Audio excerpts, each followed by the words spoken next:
everyone, I'm Jacqueline Flowers. Welcome back to my channel, or thank you for joining me if you're new. In today's video, I'm going to talk about borderline personality disorder because when I first got diagnosed, which was 4 years ago, I searched around and I read things online, but I really struggled to try and understand what is it like to live with it. I saw symptoms, I saw diagnosis, I saw, some common effects. I feel that there is a lot more to it than what we see on the internet or what a doctor tells us. I'm going to start off by talking about the things that it represents for me personally, and at the end of the video I'm going to talk about what I struggle with the most, like what is the hardest aspect of it for me. So I'm just going to jump right in, and I had to make a bit of a list because there's just so many aspects to it. Okay, so the first thing I'm going to talk about is impulses. I guess everybody has impulses to a certain degree. I find you find something that you want, and that could be a dress that you can't afford, or it could be a new phone, or it could be something small like a notebook, or it could even be a new pet. You kind of get this idea into your head and fixate on it a little bit and impulsively go and get something, and then later on you're like, oh, I really shouldn't have done that.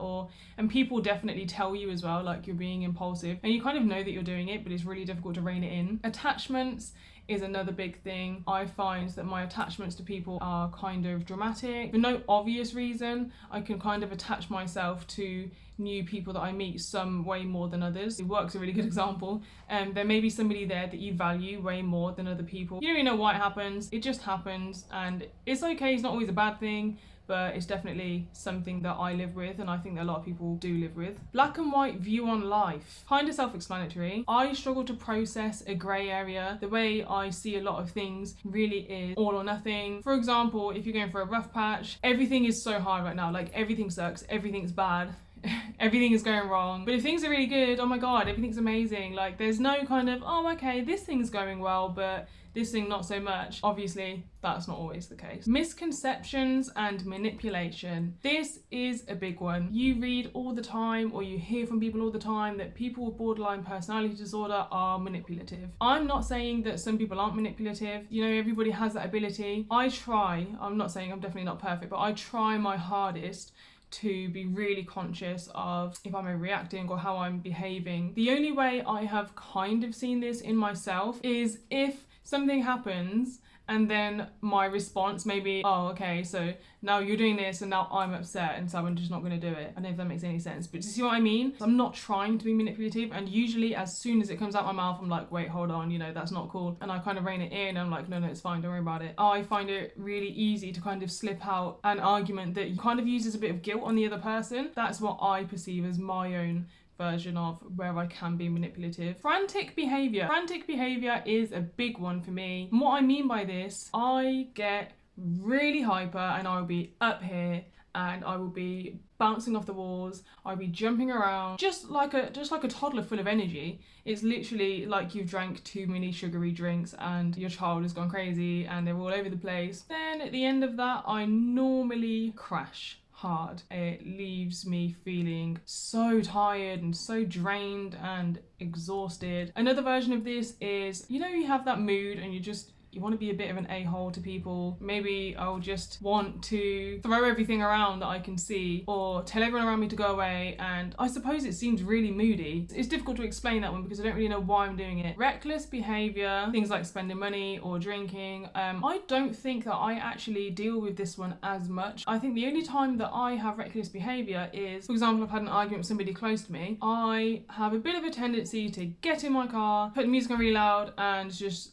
drive around in a totally not okay way. There has actually been occasions where this has happened to me and I don't remember the journey home because I was just so heightened and I was so frantic, and there's so much going on in your mind and your head is spinning and all your thoughts are just jumbled up and everything's too loud but you can't pick out anything. I do not remember how I got back to the house. I know it probably wasn't safely. It's definitely not okay and I don't condone it, but it's one of those things that is part of it for me. Need for validation. I've kind of mentioned this. It comes from trauma. Everybody's trauma is different. For me, growing up, there was a lot of feeling of not being wanted, not feeling loved, that type of thing. So then when that kind of translates into adulthood, I need validation and reassurance from people that they actually want me around. Not, not that everybody loves me, but that somebody actually wants to be my friend, or somebody wants to spend time with me, or somebody actually wants to speak to me. You look for validation that people care. Even though people may have cared before, you have somehow gained the belief that people don't. It's very easy to think of yourself as a burden and then believe that the people around you don't want you because you're too much hard work, or they don't get you, all of these different things. So searching for constant validation, I think, is quite a big one for a lot of people. Mood switching is another joy of living with borderline personality disorder. That one literally is what it says. You can go from being happy and on top of the world to crying about something that you may or may not know what it is, or being angry for no apparent reason, and kind of addressing anger actually as well. I don't know if this is the same for other people. I have a problem with my anger. Don't get me wrong, I'm not violent or anything, but my anger goes from 0 to maximum in a second. It can be for no apparent reason, or it could be for something really small. I struggle a lot to get it out, and I don't get it out in the healthiest of ways. Hyperemotional. I don't know if that's the right term. What I mean by this is kind of what I said earlier. I suppose it's kind of hyperemotional and hypersensitive, and that is everything is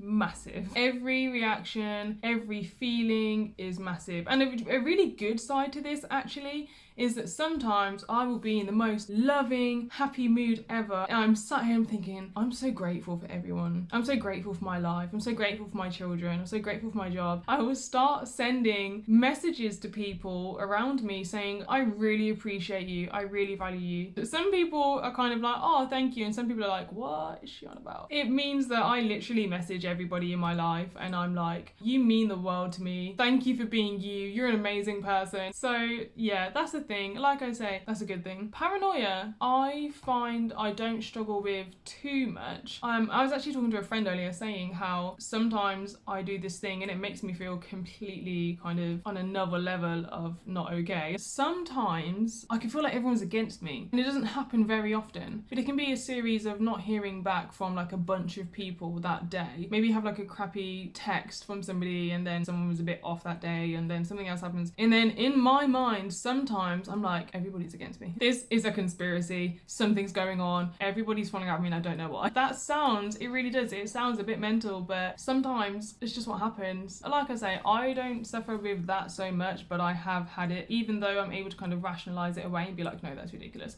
It does kind of enter my mind and I'm like, oh, you're doing that again. Self-harm. I think self-harm is a big one for a lot of people with personality disorder, and it's obviously a really sensitive subject. People don't like talking about it. People think that talking about it makes them attention seekers, but it's not the case at all. Self-harm is a thing that affects so many people, and it might be uncomfortable to talk about, but these things are important. So my experience with self-harm, I have self-harmed for as long as I can remember, way back into childhood, and now my relationship with self-harm is a bit twisted. Sometimes it's because I'm depressed, sometimes because I'm angry, sometimes it's because I just want to do it. And that's what I mean by it's a bit twisted. There can be nothing wrong, nothing going on at all. And I'm like, I just want to do this. And obviously interlinked with that is suicidal tendencies, suicidal ideation. And another aspect that actually ties in with this is belief systems. Having a belief system that is warped or negative or whatever. We may have a belief that other people see as completely ridiculous or not justified, but it's there. It's there for different reasons for different people. Mine is a lot to do with my own upbringing and my own childhood and my own feelings at that time. But I have had a belief system for a very long time that I should just not be here. It's okay. It's not nice to hear, and it, like I said, it's not nice to talk about, but it should be spoken about because it's so important. I honestly wonder if it's ever going to go away. I've been through things for it, and I've been through therapy and all of this stuff, and it's kind of still there. And I think one of the things that I struggle with, and I don't know if that's for me or for everybody this bit, because mine is heavily interlinked with depression, but that's a whole different video, and that is that even on a good day, even when things are fine, even when everything's going really well and you're really happy, I still feel the same way. That's just how it is. And I will talk about this more in depth in another video if people are interested in hearing about it. I don't want to go on about it because this is about personality disorder, so I'm going to move on to the next one. The final one I'm going to bring up is being cold towards people. What do I mean by this? Sometimes I don't mean to do it. Sometimes I do. Literally not caring at all about what you say, how the people around you are. Somebody could come to you with, I have this problem, it's really bad, blah, blah, and you're just there like blank face, stone cold heart. I don't know if I'm explaining it really well. I think people that experience this kind of get what I'm trying to say, and you don't always mean to do it. Sometimes you just switch off. I suppose it kind of feels like being numb, but not being numb, being numb in yourself and everything around you. There's just nothing there, and it doesn't matter what somebody says or does, you just feel nothing, and you're just cold, and you're not even mean, you're not even giving like a dirty look or being horrible to somebody. There's just nothing. It's just blank. Let me know if you understand what I mean by that, because I feel like I really butchered that explanation. Okay, so what do I think is the worst thing about living with borderline personality disorder? The worst thing for me is really difficult. It has to be a tie between over-the-top reactions to things, because it really affects things like work or anything really. Even an interaction with somebody that you don't even know in a shop. If you think that person's been a bit of a cow to you and you don't know why, that reaction is massive. And the mood switching, again, something that I struggle to rein in is being absolutely fine and then being suddenly, for no reason, being so angry, or then suddenly feeling so depressed. I'm not saying it's all day, every day, but the switches are often, and they can be triggered or untriggered. And so that makes it difficult, because the people that are around you and close to you and know you, it's okay. Even though sometimes they're like, what's going on?